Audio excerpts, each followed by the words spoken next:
राम राम, सत श्री अकाल। आपके समक्ष एक बार फिर मैं सरदार रवि रंजन सिंह, आपका दास। कुछ आजकल एक माहौल सा बना हुआ है, एक सोशल मीडिया में, और उसमें बताया जा रहा है कि हम युद्ध की स्थिति में हैं, युद्ध हो सकता है। और 3-4 राष्ट्र मिलके, चीन, नेपाल और पाकिस्तान, हमें घेर रहे हैं। इसमें पहले तो मैं इन तीनों को एक ब्रैकेट में नहीं रखता। ये तीनों अलग अलग सोच है, अलग अलग विचार हैं। इस समय चीन की बात हो रही है। चीन एक बहुत पुरानी सभ्यता है, भारत की तरह, और बड़ी हमारे पास की सभ्यता है, निकट की सभ्यता है। हमारा बड़ा पुराना उनसे संबंध है। यदि सभ्यताओं में आपस में टकराव होता है, युद्ध होता है, तो ये बहुत दुर्भाग्य की बात है। रही बात पाकिस्तान की, वो ना तो सभ्यता है और ना उनसे कभी पाकिस्तान पाकिस्तान जो भी उसका नाम है ना तो वो सभ्यता है, ना वो सभ्यता के आसपास है। वो एक भटके हुए गुलाम हैं जो ऊंट चोरों के पीछे लगे हुए हैं, और अपनी महान सभ्यता मोहनजोदाड़ो की वो भूल चुके हैं। खैर, विनाश काले विपरीत बुद्धि, उसकी बात हम फिर दोबारा इसी वीडियो में करेंगे, और आगे बहुत से वीडियो इसी विषय को लेके आने हैं। अब नेपाल की बात है। नेपाल हमारा भाई है, हमारा डीएनए है। डीएनए तो पाकिस्तान भी है, मगर अब वो शायद वो ऊंट के तलवे चाटना पसंद कर रहा है। एक रेगिस्तानी असभ्यता को अपना सब कुछ माने बैठा है। नेपाल से हमारे संबंध बहुत अच्छे रहे। नेपाल हम ही हैं, नेपाल भारत ही है और भारत नेपाल है। राजनीतिक तौर पे हम अलग राष्ट्र हो सकते हैं, और कभी नेपाल हमसे मिलना भी चाहता था। हम एक भी होना चाहते थे, हम एक हैं नेपाल के लोग। मगर ऐसा क्यों है आज नेपाल? इसमें कुछ हमारी भी गलतियां हैं, उधर भी होंगी। मैं पहले अपनी गलती हमें अपनी देखनी चाहिए। ऐतिहासिक तौर पे यहाँ पे एक हमारा प्रधानमंत्री होता था जो अपने को कुछ पंडित भी बताता था कि मैं पंडित हूँ। अब वो गैसू था या कौन सा पंडित था, ये एक अलग विषय है। पंडित था या नहीं था या क्या था, वो पंडित कितना बुद्धिमान था ये सोचना पड़ेगा। क्या वो मूर्ख था या मूर्ख बनाता था? नशे में था तो कौन से नशे में था? और यदि बुद्धिमान था तो वो बुद्धिमान कैसे था? क्या उसको नोबेल प्राइज लेने का नशा था या उसको कोई और नशा था? अब उसकी मूर्खता हम भुगत रहे हैं। हम मूर्ख कहूंगा बार बार तो लोगों को बुरा लगेगा। चलिए, वो बुद्धिमान प्रधानमंत्री था, मान लिया। अब उसकी बुद्धिमानता क्या है? पाकिस्तान की अगर बात करें तो पाकिस्तान ने हमलावर भेजे, कबालाई कबीले। हम कश्मीर को बचाने गए, जिसकी हमें पहले तैयारी करनी चाहिए थी। चाहे महाराजा से समझौता बाद में हुआ, मगर अपनी तैयारी हमने बाद में बहुत देर से शुरू करी, और उस वजह से हमारी सेना को बहुत क्षति हुई। हम पीछे भी हटे, पिटे भी, पर फिर हमने पोजीशन संभाली और हम आगे बढ़े। जब हम आगे बढ़ने लगे तो ये बुद्धिमान यूएन में चला गया, और वहीं पे जब हम पाकिस्तान हमारे पास आ जाना था, आधे से ज़्यादा आ जाओ, पीओके वगैरह है, ये सब हमारे पास होना था, और लाहौर के लिए वो नाक रगड़ रहे होते आज तक। उस समय में यूएन चला गया, जो नहीं जाना चाहिए था। कोई ज़रूरत नहीं थी हमें जाने की। अभी भी आज की सरकार चाहे तो हम विड्रॉ कर सकते हैं। ये डिप्लोमेटिक गंभीर विषय है, इस पे मैं कमेंट नहीं चाहूँगा, मैं देना चाहूँगा, पर मेरा मत ये है हम चाहें तो विड्रॉ कर सकते हैं। केस में हमने डाला था। दूसरी बात, युद्ध में जब आप जाते हैं तो सैनिक भेजते हैं, न्यायालय में वकील भेजते हैं और ऑपरेशन में सर्जन भेजते हैं, अपने रिश्तेदार नहीं ढूंढते। मेरे मामा का लड़का या मेरा चाचा कोर्ट में जाएगा या मेरी सर्जरी, मेरा पड़ोसी बहुत अच्छा आदमी है वो मेरी सर्जरी कर देगा, ऐसा नहीं है। तो यूएन में जिसको जाना था, किसको जाना था, हमारे पास बहुत सारे कैरियर डिप्लोमेट थे उस समय, आईसीएस ऑफिसर्स थे, मिलिट्री ऑफिसर्स थे जो समझते थे चीज़ों को। मगर इस अक्लमंद आदमी ने सब पूरे भारत में इसको सबसे बढ़िया जो रिप्रेजेंटेटिव वहां लगा वो अपनी बहन लगी, और उसने जाके केस चौपट कर दिया। जिन यूएन की धाराओं में हमको जाना था वो ना लाके लेके और धाराएं लगाई गई। वो ठीक थी गलत थी ये वो समझ ही नहीं सकती थी, क्योंकि वो कैरियर डिप्लोमेट नहीं थी। किसी मंत्री प्रधानमंत्री का भाई या बहन हो जाना कोई अपने में योग्यता नहीं है। अब इसी मूर्ख की मूर्खता को हम आगे, इसी अक्लमंद की अक्लमंदी को हम आगे समझें। 1950 के आसपास जब चीन अपना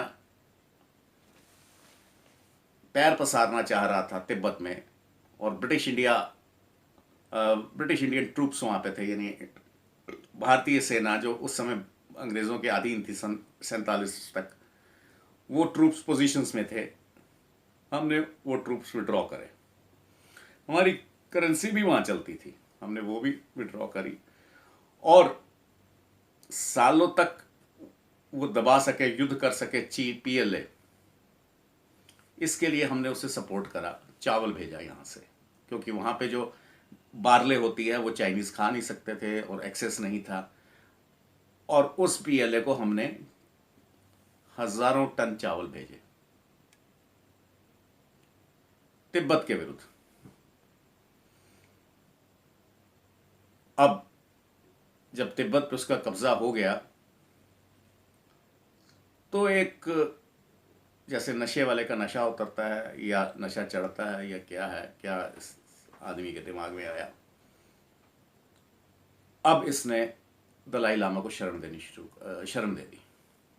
पहले पीएलए को करा, और पीएलए कोई एक ट्रेंड प्रोफेशनल आर्मी नहीं थी, वो गुरीले थे जिन्होंने किसी तरह शहर पर शहर कब्जा कर दिया, जनता साथ में आ गई, वो कब्जे कर सकते थे मगर वो शहर संभाल नहीं सकते थे।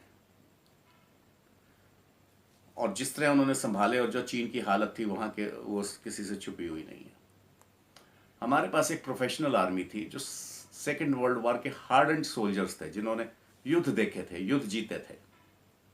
जैसे हमारे पास ऐसे भी डिप्लोमेट थे उस समय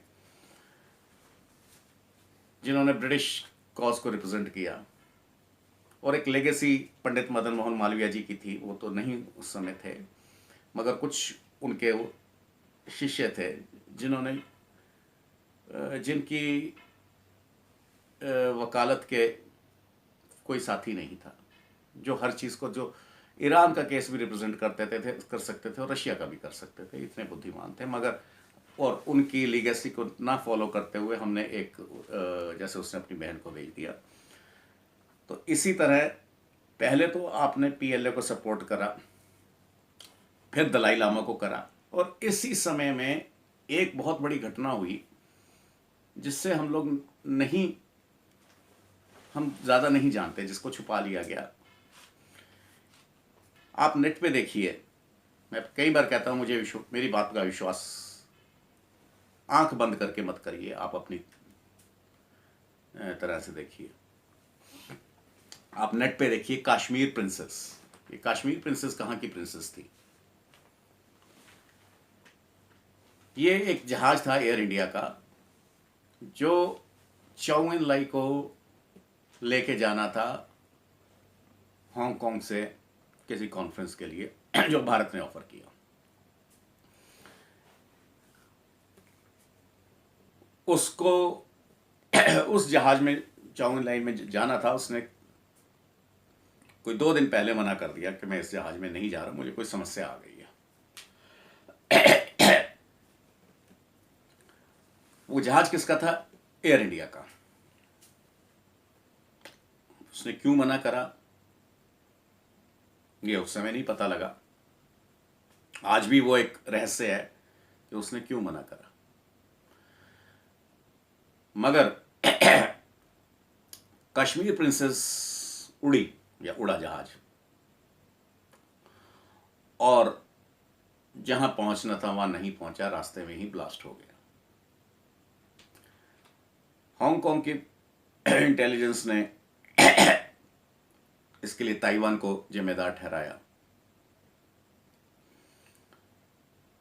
और ताइवान के कुछ लोगों का देश निकाला कर दिया।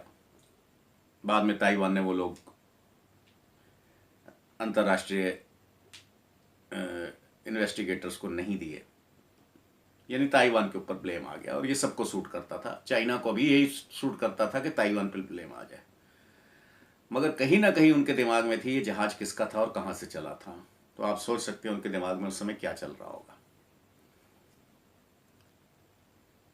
कई बार ये आता है कि अगर आपने कोई ऐसी मूर्खता करी भी थी, अगर करी भी थी, तो कम से कम उसको ठीक कर लेते अगर आपको ये पता लग गया चाउमिन लाइन नहीं जा रहा उसमें, क्योंकि उसमें एक बॉम्ब पाया गया था। तो हो सकता है इस अक्लमंद आदमी ने करवाई हो या ना करवाई हो, ये हम नहीं कह सकते, मगर शक की सुई तो जाती है ना। और ये चाइना ने भी सोचा होगा। और यदि आपका कोई हाथ नहीं था तो आपने जो अपना उस समय रॉ का इंटेलिजेंस ऑफिसर भेजा काओ चीन में, वो कन्विंस नहीं कर पाए और वो मुस्कुरा दिए इनकी बात सुन के कि हमारा कोई हाथ, आप इसको कन्विंस नहीं कर पाए, इसका हाथ था, उसका हाथ था। वो आपकी सारी कहानियां सुनते रहे। ये आपको बहुत कुछ नेट पे नहीं मिलेगा, थोड़े से आपको, अगर आप में से कोई है ब्रिटिश आर्काइव्स तक किसी की एक्सेस है तो उसमें देख सकते हैं काफ़ी चीज़ें। और मैं भी वो डॉक्यूमेंट्स निकालने की कोशिश कर रहा हूँ, मेरी जहाँ तक एक्सेस है, आप लोग दिखाएं। मगर ये बात तो ठीक है कि ये सब हुआ, मालिक उस जहाज का, सिक्योरिटी उस जहाज की भारतीय भी थी। अब हम हिंदी चीनी भाई भाई कर रहे थे और वो भी कर रहे थे। उन्होंने हमारा कहीं ना कहीं, हम ये नहीं कह सके कि हम दोषी नहीं हैं, ये समझा नहीं सके। और उन्होंने भी हमारे ऊपर ज़्यादा दोष नहीं लगाया, अंदर से वो जो भी समझ रहे थे, क्योंकि उनको भी ताइवान के ऊपर इल्ज़ाम लगाना सूट करता था।